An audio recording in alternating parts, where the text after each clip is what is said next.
Okay, now we're recording. So we would go every single Motzei Shabbat, rain or shine, snow, and you can imagine what it's like to plow your car out. And I know. You know, right? And I'll tell you something interesting.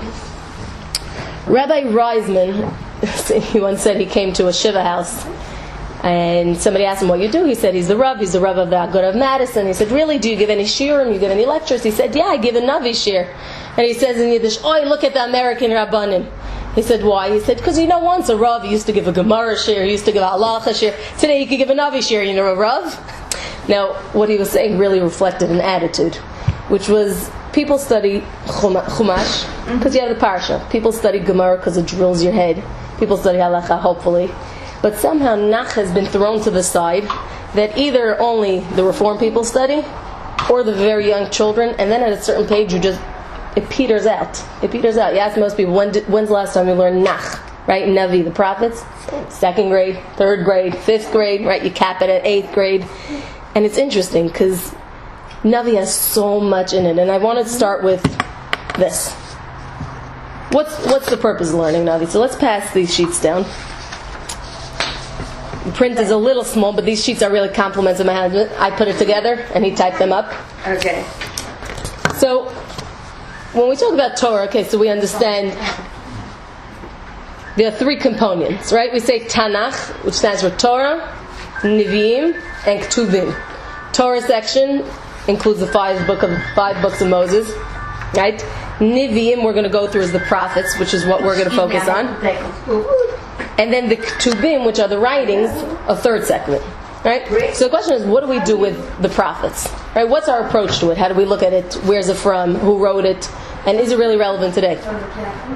So let's start with the beginning, where we have a quote from Gemara, right? The Talmud Bavli in Masechet Megillah. You want to read for us, Rachel? You want to read?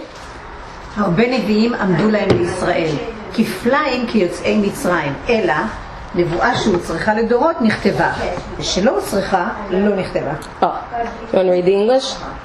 Me? Yeah. Many prophets.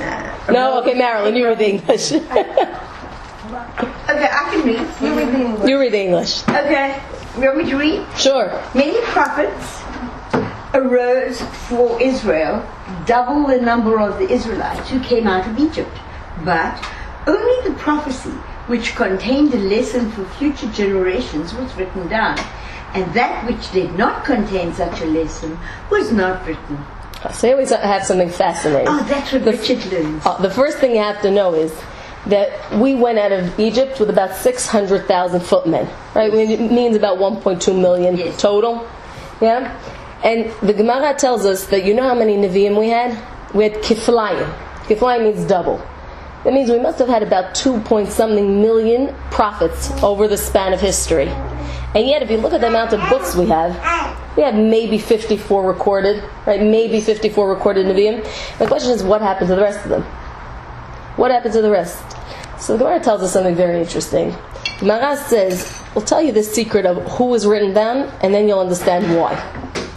It says, any nevuah that was necessary for generations, not just a temporary, a shmooze, a little bit of rebuke over here. Okay, no, perfect. Not a problem. Something that was temporary just for that generation wasn't written down. But something that had an eternal message, that's what was written down. So the first question is, what's a Navi? Right, what's a Navi? A prophet. Oh, a prophet, right? So everybody normally translates Navi as a prophet. Not about you, but when I think of prophets, I think about those ladies with the turbans, and the globe, the fortune tellers, and like tents. They say, come, you can. They say there was once an Indian chief.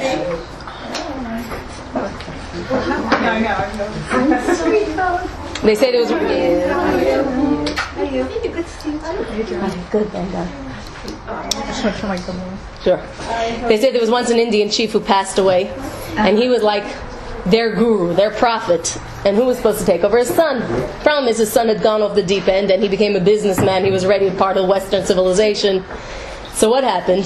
They called him back and they said, sorry, your father died, you got to fill the position.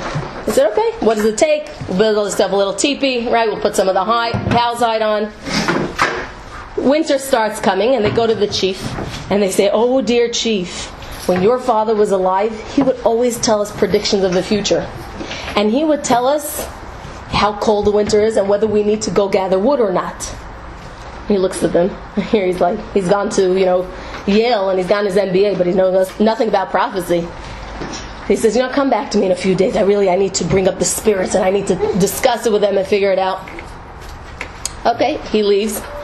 Quickly picks up the phone and he calls CNN. He says, do me a favor, can you get the meteorologist on the line? Gets on. He says, can you tell me what kind of winter they predict? He says, I think it's going to be coldish. Thanks him, and he calls back at the meeting and he says, everybody, ooh, and he's going with his hands and the smoke's going up. And he says, I predict it's going to be a pretty cold winter. Why don't you start gathering some wood? So they all go out there and they start gathering wood and they bring it in. And then a few weeks later they come back and say, oh dear chief, what do you predict? Do you think it's going to be cold? And he says, I think in my spirits I can see, I can feel, I'm tapping into it's going to be cold. Why don't you go back out there? So they go back out there and they collect some more wood. And just to make sure, he picks up the phone and he dials CNN again. He says, tell me, what do you think the winter's going to be like? They say, we're predicting a really cold front. He says, all right, thanks. Third time they come back, he's already a pro at this. He just pulls out the matches and the smoke starts going out and he says, it's going to be freezing. It's going to be freezing. You better make sure you get as much wood as you can. And as they leave, he says, let me just double check. Let's see if my prediction's true. Let me just double check. So he calls CNN again, and he says, what's the prediction?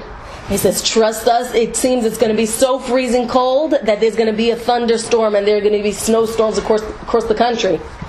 He says, okay, thank you so much. Calls him back a few minutes later. He said, just tell me, how do you meteorologists know all this information?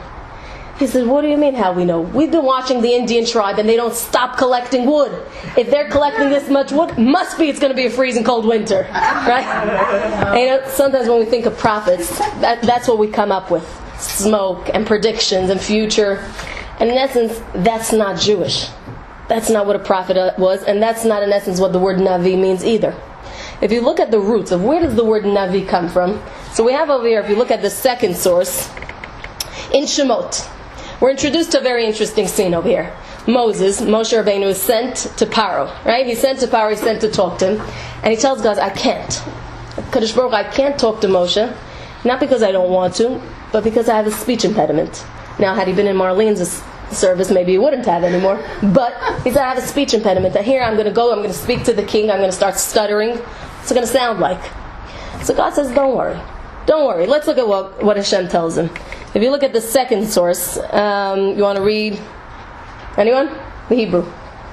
Yeah? ויאמר השם אל משה ראה נתתיך אלוהים לפרעה ואהרון אחיך יהיה נביאך. Oh. You read the English? And Hashem said to Moshe, see, I have set you as a master over Pharaoh, and Aaron your brother shall be your spokesman. Oh, very good. So God says, don't worry. Hashem says, don't worry. It's true that you have a speech impediment. It's true that you can't talk. But I set you already, you're going to be a ruler over Paro. And you're not going to be the one who's going to do the talking. Aaron is going to be Niviecha. Right? This is where we have one of the first times we see the word Navi. He's going to be Niviecha. Right? So Rashi says, one second, what does that mean? What is he going to be? Is he going to start telling predictions? Is he going to start doing magic tricks? Is he going to start making blindfolds? So if you look at the next quote of Rashi, he says, what does it mean, Yeh Niviecha? He says, Kitargumo mitorgemincha v'chen kol lashon nivua adam hamachriz umashmiya la'am divrei tochachot. And read the English? Will be your spokesman, as is translated by Ankelos, your interpreter. Similarly, all uses of the word nevuah, prophecy, is a man who announces and tells the people words of rebuke. Oh, excellent. So here we have the secret of what a Navi is supposed to do. Right? You want to take it? Sure. Yeah. I don't know what he wants. I'm not sure what he wants. I think maybe he just wants mommy. So he says, what's Niviacha? Literally, it means he's going to be your interpreter. You can't do the talking, so he's going to do the talking for you. And we know that the job of the Navi was to interpret things, to talk.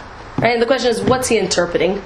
And where does Rashi get this from? Sometimes you look at these commentaries, right? Everybody can make up a commentary. The question is, where's it sourced? I could also make something up, but if it's not true, then it doesn't have any relevance.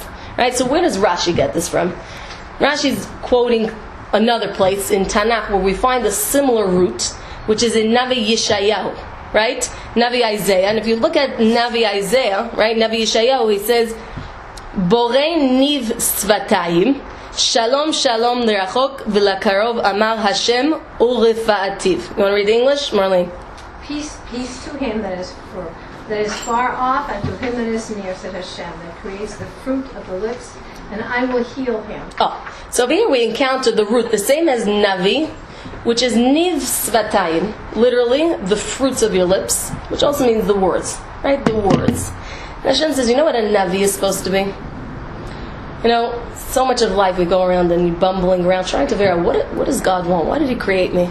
Sometimes you see people and they're still trying to figure it out when they're 70 and 90, and hopefully they have a little more clarity at that point, right? But each of us, we wake up in the morning and say, why am I here?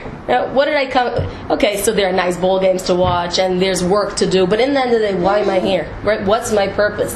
It's kind of like if somebody was trying to sell a machine to you and they said, you don't understand, this machine runs on 15 megabytes and it works 16,000 miles per hour, and your simple question to them would be, How much? Besides for how much, she's definitely Jewish, how much, right? The question is, what does the machine do, right? And if I tell you, I don't know, it doesn't really have a function, then who needs it, right? If it's decorative, so it has a function. If it does something, so it has a function. But if it's neither of them, then what's the purpose, right? It's like Hashem says, I created a beautiful world, but I didn't just throw you down there to bumble around and go figure. Right? Go figure. I don't know if you've ever been. They have in the science museums. They have this by the five senses. They have a tunnel. It's called the touch tunnel, which is pitch black. And if you go to Israel, they also have. It's called the Museum of the Blind. Fantastic museum. You're completely blind. Completely blind. I think it's one of the most amazing experiences to experience blindness and then thank God to come out and see again. But what they do is your sense. The only sense you have is a sense of touch. Right, so here you are. Now it's interesting because it's probably a room about this size, but it feels like you're in something that's eternally long because you don't have a sense of where you actually are, and you're trying to figure out where's the door, where's the wall. Make sure you don't bump your leg on the chair, right? And in essence, some people live in the touch tunnel their whole life. They're trying to tap things out. They're trying to figure out what's right, what's wrong, what's dangerous, where's the cliff, but there are no lights on. So Hashem says, I'm not going to let you sit in the dark. I'm going to give you the Torah, right? And that's going to give you light. But sometimes the Torah is not enough, right? Of course you have the textbook there, but some of us don't always open it. And some of us open it and we don't understand it, right? And some of us open it and we don't understand it, and we start getting confused. And Hashem says, I'm going to send the Navi. I'm going to send somebody who's going to be my spokesman. Now, to be a spokesman, though, if you've ever heard interpreters, like in the UN, they always have interpreters. Right, so it was one funny clip they had where the guy was saying one thing and the interpreter was saying something completely different, and they weren't matching up. Right, so how long do you think this guy's going to have his job for? Maybe for the next 5 minutes, right? Until the guy realizes you're not saying what I'm telling you to say, right? To be an interpreter, you have to really be truthful to the cause. You have to be truthful to the cause, and in order to be a Navi, it isn't enough just to do miracles and to be able to walk on water or walk on ice, because you know what? Anybody could do that. With enough magic tricks. I have a nephew that's a magician, and it's amazing what he could pull out of his hat, literally. From bunny rabbits to birds. He makes you money. Well, money disappear, I think we could all do. But, right, it's amazing the tricks that they could do. Really, you see the deck of cards, now it's here, now it's gone. You see the person, now they... And to do tricks, okay, we can all learn it. But to be a real interpreter, to truly listen to what HaKadosh Baruch Hu is saying, and then to be able to relay it. There's one thing to be able to receive and to understand, and there's another thing to be able to give over. Right? You have some people who are great philosophers, great researchers, and then when it comes to giving it over to the crowd, they're mum. Yeah? You ever sat in those kind of speeches where your mind parachuted somewhere else already because already the first 5 minutes you knew this is not for you, but you just felt like you don't want to leave because it's too embarrassing? Yes. Right? Yeah. And doesn't mean yes, you agree. We've all been. Right, we've all been there, right? And it's not so much the person can be a brilliant individual, but as much as it takes reception, it also needs that output element. And let's look at what does the Rambam say. What does it take to be a Navi? What does it take to be somebody who truly can take the word of Hashem and turn it into life? Can take that dry, cold, black and white text and turn it into something that you can actually implement into life. So let's look at our sheet over here. Can we process? Sure. Do we need more sheets back there? Yeah, sure. Thank you. Thanks, sweetie. All right. Michal, you want to read the Hebrew? מיסודי הדת לידע שהאל מנבא את בני האדם ואין הנבואה חלה אלא על חכם גדול בחוכמה גיבור במידותיו ולא You know what? יצרו. Let's read just the English because I see the English is a very long translation. Yeah. Let's the Hebrews also. Right. So let's look at what the Rambam says. Yeah. You want to start reading?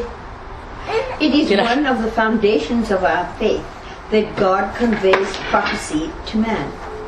Prophecy is bestowed only upon a very wise sage of a strong character, who is never overcome by his natural inclinations in any regard. Instead, with his mind, he overcomes his natural inclinations at all times.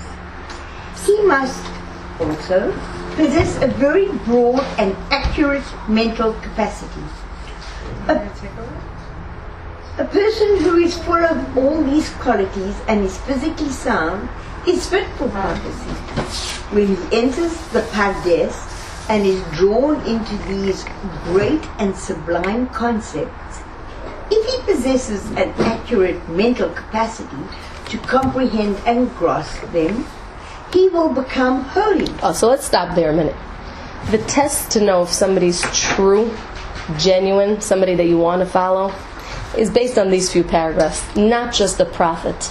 You know, sometimes you meet people on the veneer, they're charismatic, and they always have something witty to say, and they just know the glib of how to get you to really like them, and then you try to really get to know them, right?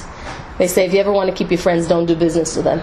But the truth is, if you have a really good friend, well then for sure you shouldn't do business. But then you'll know they're an honest person, right? You'll know that there's somebody you can rely on. It's somebody that doesn't lose their temper.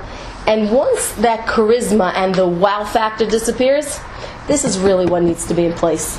In order for somebody to be a Navi, he didn't have to win the popularity contest. You know, today in politics, it's all of who has a better mouth. That's the truth. Today's election day, and people keep on sending different texts, vote for this one, vote for that one. And I'm saying, what do people know about politics? What do people know about politics, right? I don't know, this may or that. So some people do. Some people actually know what's going on in the government and they know what's happening. But in general, what appeals to the population is whether he speaks well or not. I remember they say when Nixon was running for president, and afterwards he had the Watergate scandal. So one of the things that really got him into trouble was that while he was speaking and giving testimony, his mascara started to run, right? And people started realizing if he's sweating so much, it must be there's something he's hiding. Because when you're confident and you're okay, there's nothing for you to hide, there's nothing for you to sweat, right? And the Rambam's telling us something essential when it comes to being a true leader. And here he's specifically talking about a prophet. The qualities that are needed are honesty, integrity. You need to be able to control your temper. So let's look at what else do you need. If he has these things, then what? He will advance. We're in the second paragraph, the third line. He will advance and separate himself from the masses who proceed in the darkness of time. He must continue and diligently train himself not to have any thoughts whatsoever about fruitless things or the vanities and intrigues of the time. Oh, this is something interesting. You know, today we have this, we call it like pulpit rabbis, or where they're as good, and we talked about this on Shabbat, what makes them good is when they please the crowd, right? You say what everybody wants to hear, and they're yes men, and you just nod your head, and everyone says, oh, that was such a good speech because you made me feel so good. And you walk out, and that's the end. And Rambam says, no. If you want to be a true man of Hashem, if you want to truly connect, first thing is you have to know how to separate yourself from good and evil, from light and dark. And you cannot be swayed by people. Because while you want to hear one thing, I want to say something else. She wants to hear a third thing. And in essence, if you don't have a strong enough backbone, you can't carry Hashem's message to people. Because then you're just swayed like the wind. Right? So one day they want to hear this, so we say this. The next day they want to hear this. And then in essence, you're not being real. Not to yourself, and definitely not to the word of Hashem. Let's look at the next paragraph. Instead, want to read? Sure. Instead, his mind should constantly be directed upward, bound beneath God's throne of glory, striving to comprehend the holy and pure forms of gazing at the wisdom of Holy One. Blessed be He, in its entirety, in its manifold manifestations, from the most elevated spiritual form until the navel of the earth, appreciating His greatness from them. After these preparations, the divine spirit will immediately rest upon him. There's a fascinating Kliyakar. Kliyakar is a commentary written on the Chumash that talks about, it says, Moshe haya ro'eh tzon. And Moshe was a shepherd. Right now, like from all the Jewish professions, couldn't he be a lawyer, a doctor, maybe an accountant, a shepherd? Right? I mean, come on. Where's the Yiddish nachas? Right?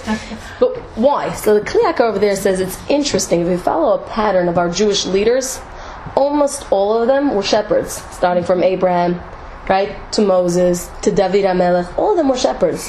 He says, why? Why is it they were all shepherds? He says, sometimes you live up in an Eiffel Tower and you surround yourself with the people that you like, and you never actually go out into the real world, right? You never really see what's happening. It's like when I was interning at the JFS, they said, just take a walk in downtown. I said, I live in University City. They said, why don't you walk in downtown for a few miles and just take a look at, not the streets that are built for the tourists, but look at the side views, right? Go into the slum area. They said, you'll notice there's so much poverty in San Diego, and yet it's masked by so much beauty because we have La Jolla and University City and Del Mar and, all the nice neighborhoods. But once you pull back, there's so much more really to the city. They were saying that the statistics is that 1 in 7 people are hungry. 1 in 7 people in San Diego. And, they say 1 in 3 people are crazy. Think about your 2 best friends. If it's not them, it has to be you, right? It's definitely her, right? But one in 7 is, it's her for sure. Okay, good. So we're off the hook. But the truth is, what made them leaders? It was their ability to go out, and not just go out into the world, but also go out into the world and then move further than that, disconnect from the world and just have time to reflect. I don't know if you've ever seen shepherds, but I know in Israel I've seen them. Yes. Right? You see a lot of Bedouins with their shepherds. Yes. And it fascinates me, firstly, to see you have this little 9-year-old with 60 different sheep floating around I'm always fascinated how they get them to listen. Right? It's 60 against 1. He has 1 staff, so what? Right? If they all decide to gang up against him, they can create such a great rebellion. It shows you animals are animals and human beings are human beings. It's not the same thing. Right? It's not. Animals have their value, but it's not the same as human beings. Right? So what is it about shepherds, though?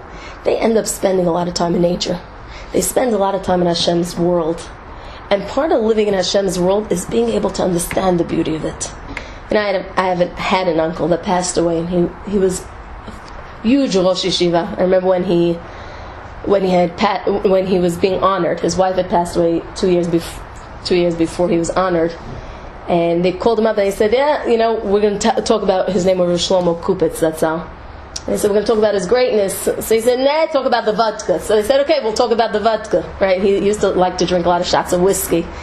So he said, you don't know how many shots of his whiskey make people's hearts heal, and how many nights at the beach he would spend with his boys going back and forth, helping them through their tragedies and through the breakup of this girlfriend and through the family dynamics that just weren't working out. And, talk about that whiskey. So, and it was interesting. He was such a genius, and yet he knew every single flower and bird by name. It was fascinating to me. I would go with him sometimes to botanical gardens, and here, expect him, he's a Rosh Yeshiva, so what does he know? He knows Gemara, he knows Chumash, and suddenly he would tell me, this flower. I said, no, it's beautiful, but this is from this family, and this one belongs to that one, and all connects to there. And I said, Shlomo, how do you know all this? He said, what do you mean? It's God's handiwork. It's Hashem's world. How could you not know this? Right? How could you not know this? Somebody came here to California and we asked them, like, what do they like to do? So he said, I don't know, tell us the interesting things. I said, do you want to go to the Cove? She said, no, I was there last time. I said, no. She's like, yeah, I already saw the beach. You see one beach, you've seen them all. I said, are you kidding me? I mean, here's somebody who clearly has not scratched the surface of the beauty of the world. Right? I mean, if you go, I can go every single day to the La Jolla Cove and still not get bored. You just, right? Hours. You just look at from the seals squawking. I'll do away with the smell. That's fine. But the seals squawking, and like you just look into the horizon, you can't even see because all you see is blue and more blue and more blue. I mean, Hashem created such a beautiful world, and part of becoming a leader is not just knowing how to unify people. It's also knowing how to unify people and nature, and being able to bring harmony. Not just within your little bubble, but also in the world. And the Rambam says, in order to be that Navi, you have to be able to have that peace. From the greatest, loftiest things. So, you could tell a tzaddik with little kids. Sometimes you see people, little kids, they don't matter, right? They're just like those, one comedian once said, they're like little tree stumps that you just trip over, right? And for many people, that's what kids are. It used to be, kids should be seen but not heard, right? Seen but not heard. They should be little props, you put them up, they smile when you say they should. To be fair, kids never perform when you want. But then again, neither do adults, so why should they? Right? Why should they? When you look at a true leader, you can see how they just... one of the Stolner Rebbe's, his name was Reb Yaakov Chaim. He lived actually in Williamsburg. He was a great uncle to the current Stolner Rebbe. And they were once waiting for him for Shachrit, and waiting. He said, what happened to him? When he would come from his house on Rabbanit Street all the way down to Marcy Avenue, which is not so many blocks away, he would stop and give every single little kid a candy. Because he said they're just God's little people too. Now what happened that day? They found that what happened was there was a little boy, he was crying. So the Rebbe stopped and he said, what happened? Why are you crying so much? He was crying. He said, everybody, all his friends, they have bikes. Everybody has the shiny speed bikes with the spokes and the flashing lights. And he said, so what happened to you? He said, but I don't have a father. And my father is not here to buy me a bike. So I'm crying. And he sat there and cried. And the Rebbe said, come. It's true, maybe you don't have a father, but you're definitely going to have a bike. And it took him down the block to the store. And Rabbi Yaakov Chaim was known, he didn't have money. Any money that he had didn't stay overnight in his house. Right? He took the money and he purchased a bike for this little boy. He said, because a little boy needs something. Sometimes when big people ask us for something, so of course you want to do it. Right? The president of the company calls you up, of course you're going to say yes. Right? When somebody so little asks you for something, whenever my baby cries. So I have a very soft spot for babies who cry. That's the truth. Soft to a fault. Meaning I can't let him cry. But sometimes I think, yeah, I know. Rachel knows. But sometimes I think they're such little dependent human beings. If we don't cater to them, who will? Right? Now it's true, sometimes no also has to be an answer. That's the truth. Sometimes no is the best answer. They're crying in bed and they just need to fall asleep. So we're going to call Avril and she'll give him Oragel and Tylenol. Right? That's her method. But the truth is, when you're great, it's because you know how to cater also to the littlest of people. That's what the Rambam says. Part of being a Navi is being able to have that ability to really connect. Let's read the last paragraph. Want to continue? Where is it? Oh. When the Spirit rests upon him, his soul becomes intermingled with the angels called Hashem, and he will be transformed into a different person, and will will understand with a knowledge different from what it was previously. He will rise above the level of the other wise men, as the prophet Samuel told Saul, Samuel 10:06. The Spirit of God will descend upon you, and you shall prophesy with them. You will be transformed into a different person. So here's the secret. In order to be a Navi, in order to be a prophet, you need to transform yourself. Because in order to be able to give, you first have to get. You have to have what you have to receive. You have to have what to give. Right? And in order to become, I don't know much about lights, but each of them has filament in it, right? Yes. And the better it is, the better the light will shine. Correct. Right? Think about remember in the old days, we used to have a video machine at home, a VCR, but it wasn't a TV. It was a VCR with just the VHS that you could stick in. Okay, now sometime, I remember when, and this, not so many years ago, but when September 11, 2001, right? We wanted to see what was going on in the news. So we tried taking the hanger. You know, you take a hanger and you stick it in the back, and you try to get the reception. Yes. Now let me tell you, when you try to take a VCR, those big clunky machines, and you stick hangers in the back, you get like every sixth word, and you get like 15 channels mixed together. Because in the end of the day, it's not a good conductor. Right? It's not a good conductor. We ended up going down the block to our old lady, Mrs. Lubin, may she rest in peace. She was 90-something, and she had the news on. Right? That's when we saw the towers coming down. But in the end of the day, in order to really connect, there needs to be something there. In order for the prophet to be somebody you can give, he has to be transformed as a person. And if he's not, then he's not the right person. Right? He cannot give over God's word. You know, so many times you see people who preach, and then in their own personal lives, somebody told me that there's a marriage therapist. I said that she's been seeing. I said, oh, that's interesting. She said, yeah, she's been married 7 times. I said, interesting. That's the person you go to for marriage advice? I mean, are you kidding me? Right? She definitely can tell you what not to do, but what yes to do? That's funny. It is. It's very funny. But It's very experienced. very experienced, exactly. You know, That's the one we should go. my father would always say, you can learn something from everybody. From some people you learn what yes to do, and some people you learn what not to do. But from everybody you learn something. That's the truth. That's true. But in the end of the day, when we're talking about getting to understand HaKadosh Baruch Hu, getting to know who He is, Hashem says, I'll tell you what it takes to be a Navi. You need to transform yourself. You need to make yourself into somebody that's capable of getting what I'm saying and then giving it over and delivering it to the masses. Now, how many of us are striving to be Neviim? If you are, please talk to me privately. Right? There are many other things that we can work on until we get there. Being a good spouse, a good friend, a good mother, a good sister, you name it. I don't know that being a Navi was on the top 10 list of anybody here. Right? So the question is, though, what do we do with the Neviim? Right? We already had them. And their job was to talk. Their job was to give it over. Our job is to listen. Our job is to listen, and to listen very carefully. The Apterav, his name was Rav Avraham Yoshua Heschel. He was from Apt, and he was lovingly known as the Ohev Yisrael, the lover of the Jewish people. He was called that after his book. And he said that when he dies, he wants nothing to be written on his tombstone. The only thing that they should write is that he was an Ohev Yisrael. He said, because I love the Jewish people. I loved every single one of them, and that's the only thing I want. And that's actually what's written on his tombstone. If you go in Europe, if I'm not mistaken, in Poland, he's buried. On his tombstone, all it says is he was the Ohev Yisrael. So one of his Hasidim once came to him, and he said, you don't understand, we just, on our way to Apt, we passed this inn, and the innkeeper is amazing. He keeps on giving out drinks to this one, to that. You want a tequila, you want this. And as he's giving them out, people keep on coming in for blessings. This one didn't have children. This one's husband wasn't doing well. This one's their financial status was just crashing. And everybody that he blessed, right away they were helped. He said, it's amazing. So the Apter Rebbe heard this and he said, oh, isn't this beautiful? Right? So you know a true righteous person when he could be happy that there's another righteous person. Right? And he said, there must be this guy. He's what's called a tzaddik nistal. He's a hidden tzaddik. You know, some people say they're such hidden tzaddik and they themselves don't know that they're holy. Right? They say there was once a guy who wasn't in the Beit Knesset for months, and he shows up by the high holidays for the services. Right?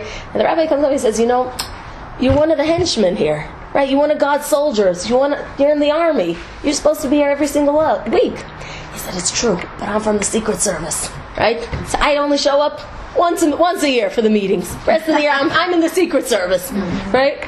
So what happens? The Apter Rav said, I'm going to see him. It must be that this is a tzaddik nistan. Right? He's a hidden righteous tzaddik. So he comes, and he's not going to say who he is. He asks him, he says, do you have a room for rent? He says, sure. How many nights? 4 nights. Perfect. He puts him up in a room. And then the Apter Rav says, I'm going to come and just observe. And he's watching him. And he's trying to figure out what's so special about him. What's he hiding? He sees him eating in the morning, and he mumbles a blessing. He doesn't even say the right words, and he's wolfing the food down because he has to get to work. And then he's watching him behind the counter, and he's doing the drinks. It's a perfect science. He's putting this, that. but he doesn't see anything particularly holy about it. He thinks, okay, it must be going to come mincha time, he's going to pray, that's where the secret's going to let loose. Sun rises, the sun sets, he doesn't even stop to pray. He said, no, must be this guy's going to pray middle of the night, tikkun chatzot. You know, when the holy people get up in the middle of the night and pray, he wakes up then, the innkeeper snoring soundly in his bed till the next morning, no show. And after 4 days, the Abdurov just can't hold himself in. And he goes over to the innkeeper, and he says, as a tzaddik, he said, I'm the Abdurov, and I'm gozer, I decree that you tell me what's so special about you. And the innkeeper looks at him, and with tears in his eyes, he says, the truth is, I've never in my life told anybody. He said, but since you're a holy person, and you decree that I tell you, I'll tell you. He said, I was once by a speech, years and years ago. I was by a speech that a rabbi was giving, and I'll tell you the truth, my financial situation was really, really poor. You know what it's like to own a tavern back in the 1800s, right? So you have a few guys coming in, and now it's not like today you open something and like you could put it on the internet and people know about you. So he said there were a couple of stragglers that would come in, the beggars. They said they would pay, they wouldn't pay, and I was doing terribly. And I heard the rabbi saying in his speech, he said that every single person needs to partner up with somebody. You know, it's much easier when you do things as a team, when you do things together. And he said, you know, it was an interesting speech. And as I was walking from the Bet Knesset back to my tavern, I was thinking, you know, he's right. I don't have a partner in this business. I don't do it with anybody. I'm all alone, and that's probably why I'm struggling. And I'm walking through these fields, and I see the lilies, and I hear the birds humming, and I hear the creek's water rippling. And so I started thinking, you know, a person, so I take you today, tomorrow you cheat on me. The next day you take this person, you figure out that he has IRS records that were never resolved. The third person, so dedicated, but not everybody lasts forever. Instead, I was thinking, what kind of partner can I take that I'm definitely going to have, and he's going to be mine? I said, I just looked around and I said, Kadosh Baruch Hu, you're my partner. You created such a beautiful world. It's been running for that many years. You've been doing a wonderful job. Clearly you're good at this. He said, I'm going to be your partner and you're going to be my partner. He said, but, excuse me. He said, but, he said, in a partnership, though, there are two sides to the coin. Right? He said, so which part am I going to do and which part are you going to do? Right? Which part am I going to do and which part are you going to do? So he said, Ribono shel Olam, God, master of the world, this is our deal. He said, I'm going to continue making the drinks like I know how because I'm good at that. He said, and you know how to give money, so you're good at that. He said, but you know what? I'm also going to work for your side of the deal. He said, I'm going to bless anybody that comes into my tavern. I'm going to bless them. I'm going to give whatever they're missing, I'm going to bless them. Because I can bless. He said, but God, you're so good at giving. So your end of the deal is that you're going to have to give. Whatever I bless, you're going to have to give. He said, what should I tell you? Since that day, business has been booming. He said, that's my secret. And the Abdurov looked at him, he said, you know, you're no ordinary person. And when he went back to his Chassidim, he said, you have to learn how to listen. Right? There were hundreds of people that were by that speech. And somehow this man picked up on what the speaker was saying, and he really learned how to internalize it and to transform who he was. And so often, right, we have the Navi, we have the prophets, we have so many books. Sure.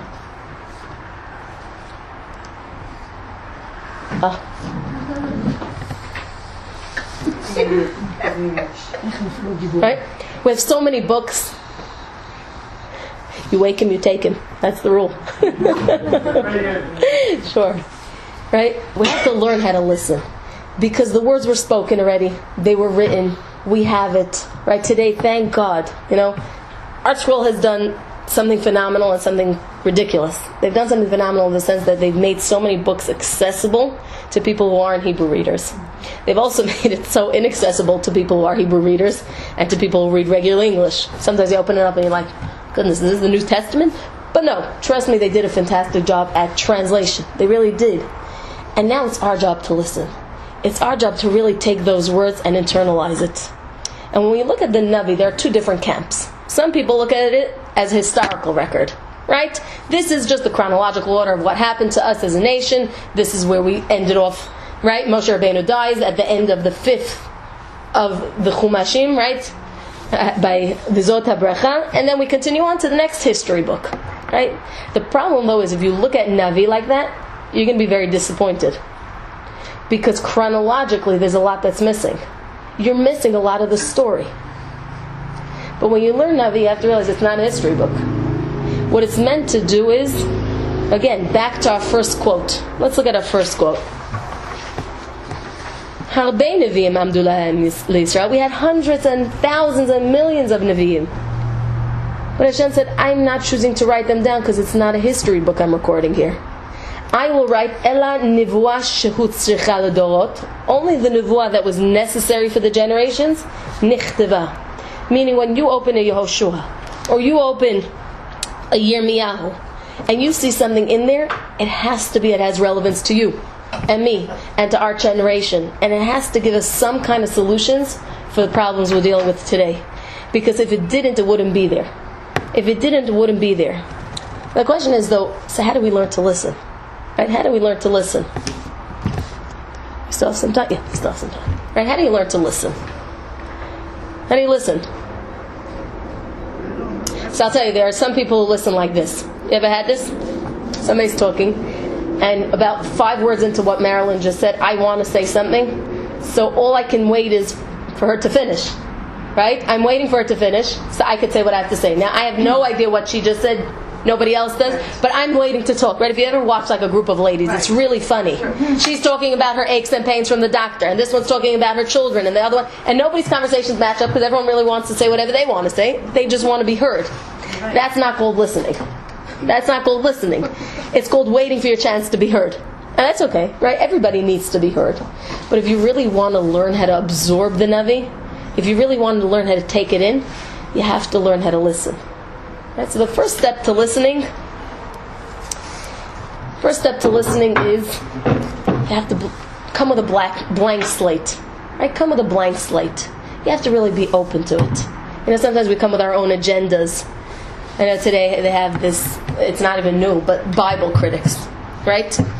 There's tons and tons of criticism that they come up with from this pasuk doesn't match here and this doesn't match it. And I'm sure some of their stuff is true. I'm sure. And I'm sure most of it is not. Right? But the question is, what are they really trying to do? Are you really trying to learn? Or are you learning so you can find the loopholes? And that's okay. Sometimes you have people who come ask you for advice. And they're not, I have this all the time when I drive, not with my husband, thank God, he listens. But when I used to drive with my sister, I love her, she should live and be well. But I think she's directionally challenged, which is probably genetic, because whenever I think I should go right, I know I should go left. That I know, and then I'll get to the right place. Right? So we're driving 60 miles on the highway. Vori, do you think we should get off on this exit? I do think so. Dina, you just passed the exit. I know, I think I'll take the next exit. I said, so why did you ask me? Why did you ask me? Right? Should we stop over here? Yeah, I think we should stop. No, okay, we won't stop. So what do you ask for? Right? You have that with kids. I'm like, Ma, can I go? No. Okay, I'm going. So what do you ask? Right? What do you ask for? Yeah, with so many people, they'll ask you no. So the truth is, when you ask, you have to be willing to listen. Right? When you're learning, you have to be willing to really learn. And we have to strip ourselves from our own agenda, our own biases, and try to listen. What's the Navi telling us? Right? Not what am I telling it? Not what am I telling it? What am I trying to persuade it to say? Sometimes you take something and you try to cut it to fit your own size. That's not what it says. Right? And we have to try to come with that blank slate. They say Reb Shlomo of Karlin, the second of the Stolen Rebbes, once met with the Barditch Rav. Now, we know who the Barditch Rav was, right? He was the lover of the Jewish people. He was called the Sanigoron Shel Yisrael. He was the Jewish advocate. Right? They say when the Barditch Rav would see somebody who would leave the Bet Knesset, right, and he had his tefillin on still, and he would go under his horse and buggy and fix the wheels. And so normally everyone would say, are you crazy? You're praying. Take it off. You're not allowed to talk. He would always turn to God and say, Master of the world, look at you Jewish people. Look how good they are. Even when they're fixing their horse and buggy, they just can't stop thinking of you. They just can't stop thinking of you. Right? He was known to just love the Jewish people. So they once met, Rav Shlomo of Karlin and the Barditch Rav once met, and they came for hours. They met, and the Hasidim was standing by the door trying to listen, because that's what they're meant to do, right? To listen. What's going on in the room? Silent. 5 hours later, they both depart. They give each other a handshake, right? And they leave, and they're happy. And Rav Shlomo says, "Thank God we resolved everything." And the Hasidim say, "Yeah, but you didn't say a word." He said, "It's true. We just listened to each other." He said, "Yeah, but neither did he say anything." He said, "Right, he listened too." Sometimes by just listening, you get to learn so much. Sometimes you don't even have to talk to be able to communicate, right? It's the same thing when it comes to the Navi. We have to learn how to open our ears. But more than that, let's look at our last quote for today. How are we supposed to look at Navi? I had this interesting... I was in Hebrew U, and I loved it. I loved it because it was so Jewish, and it was just so nice. I also struggled with it very much, because they were so Jewish, and yet so much didn't want God to be there. One of my professors looked at me and she said, she said, Chaval, she told me in Hebrew, it's such a pity you're religious. I said, why? Because you'd make such a great actress. I said, so? You can't do it while you're religious? She said, no, you can't really. When you're religious, it really stumps your growth. I said, how would you know? You were never there, right? Now, she was just saying something that echoes in the hallways there. That's the truth. I had another professor who told me, he said, you're not really religious. I said, why? He said, because you're too normal. I said, really? Now, to be fair, where do they get these ideas from? They watch TV, and it's our fault. Because what do they see? They don't see the nice things that happen. They see the rocks that we throw, and they see the garbage pails that we burn. So obviously, they don't know better. Now, it's on their end, I would tell them a different speech. They still have to be more tolerant. Somehow we're always tolerant to the left and not to the right. Always, right? I tolerate someone's left. So we both have work to do. But what was interesting, one of my professors, she was fantastic, older lady. She's been in research for years on Hebrew language. And she was trying to give us an example of one of the shorashim. Right? She was trying to teach us one of, I think it was Piel or Pual, one of the binyanim. And she brought a sentence. So she said, Yaakov Avinu, right?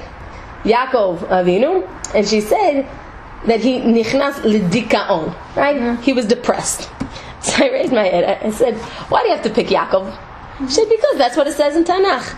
I said, so why can't you use the name Devorah? Should I use your name instead? I said, yeah, use my name instead. I said, you don't know anything about Yaakov Avinu, so what are you tacking depression onto him? Right? Now, let's look at the Gemara a minute and see how are we supposed to understand these figures that we see, these personalities that we see, right? I once had a psychologist we were running a group in Israel for girls who were really struggling with life, and they were making really bad decisions because of that. So we had a psychologist on board, and he came to speak to the staff. And one of the interesting things that he brought up was he was talking about eating disorders and then depression and suicidal thoughts. So he said, you should know that in Navi, Elijah, right, Eliyahu Navi was suicidal, and he went on to a whole slew of why and how. And one of the rabbis there, he said, just tell me, when did you become a psychologist? Before or after you learned this? So he said, I'll tell you the truth, I was born a psychologist. Okay. After he left, the rabbi said, look, I wasn't trying to embarrass him in public. He said, but you have to understand that sometimes we have a philosophy, and then we approach Torah. And sometimes we have a Torah, and then we create a philosophy.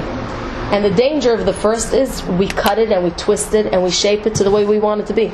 Right? And of course there are messages there. The question is, though, how do we figure them out? So let's look at our last Gemara over here. You want to read the Hebrew, Rachel, or no? Mind reading? No? Okay. אמר בזירה, אמר רבא ברזיל מונה. אם ראשונים בני מלאכים, אנו בני אנשים. ואם ראשונים בני אנשים, אנו כחמורים. ולא כחמורו של רבי חנינא בן דוסה, ושל רבי פנחס בן יאיר, אלא כשאר חמורים. Oh. Do you want to read in English? Want to read, Gail? You give it a try? Rabbi Zira said in Rabbi Bar Zimuna's name, if the earlier scholars were sons of angels, we're sons of men. And if the earlier scholars were sons of men, we're like donkeys. And not even like the donkeys of Rabbi Hanina ben Doza and Rabbi Pinchas ben Yair, but like others donkeys. Whoa, this is a pretty harsh statement. This is a pretty harsh statement. What's Rabbi Zeir say? What's Rabbi Zeir say? So let's first look at what's happening here. He says you want to learn how to approach Tanakh, how to learn. He says you have to first approach it and understand that when we're going to be talking about Yehoshua, and we're going to be talking about Shmuel, and we're going to be talking about different personalities, they were like angels of God. Because, like we learned before, in order for them to become those prophets, they needed to go through a personal transformation that elevated them to the level of an angel among men. And when we approach learning, we need to look at them through those lenses. Now, of course, there are lessons for us to learn, right? And it doesn't take away their human qualities. Of course, they were human beings, right? But if we approach it as, what were they? They were nobodies. They were just like you and me and I. He says that if you look at them with, wow, so then it makes us human beings. If you think they're just nobodies, so you know what happens. Why is he saying that then we're like donkeys? And he said, not just like donkeys. He said, but not like the donkey of Rabbi Chanina ben Dosa and Rabbi Pinchas ben Yair. Why? Because those donkeys were special. It says that those donkeys, they lived with their masters for so long that they themselves knew to stay away from food that was not theirs. They knew to keep Shabbat, right? So there's an influence that goes on when you're around special people. He said, so not even like those donkeys, just like regular donkeys of the street. So I'm going to end off, I think, with a story, right? Which will conceptualize it. They say there was once a guy traveling on an El Al flight, right? And he's sitting near, there's a rabbi, and he was a priest, right? And they were both there with their grandchildren, and they couldn't get, for some reason, couldn't get their seats near each other, right? Couldn't get their seats near each other. Okay? Flight takes off. 5 minutes into the flight, the rabbi's grandson says, Saba, can I get you something to drink? Yeah. 5 minutes later, he comes, Saba, you comfortable? Do you need another pillow? A half hour into the flight, and as the flight came, Saba, do you want something to eat? Can I get you another pillow? Do you want to lean your chair back? And the priest is marveling, because his grandson, from when they sat down until that moment, was busy playing the video games, switching through the channels. And he said, I don't understand. How do you educate your kids to be like that? How do you get them to be so respectful? And the rabbi turns to me and said, I'll tell you the truth.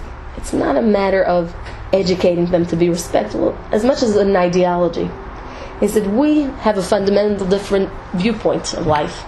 He said, we believe that God created the world in 6 days, and that the Jewish nation was created, and God gave us the Torah, right? And as generations went, the further away we go, the weaker they become. And therefore, the younger generations so much want to connect to the older generations, and the older ones want to connect to the even older, because it brings you closer to the source, right? It brings you closer to God. It brings you closer to Har Sinai.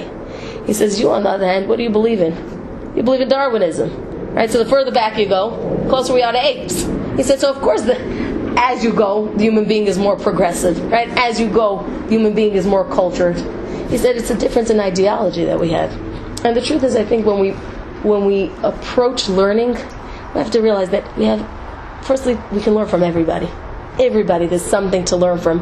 Whether it's you learning the Navi, you're learning from your friend, you're learning from your younger children, your older children, it doesn't matter. Everybody has something that we can learn from. And I think Be'ezrat Hashem, this winter specifically, we're going to look into not just, Torah gives us the framework of Jewish life, right? The do's, the don'ts. Travel into Tanakh, we're suddenly a Jewish nation.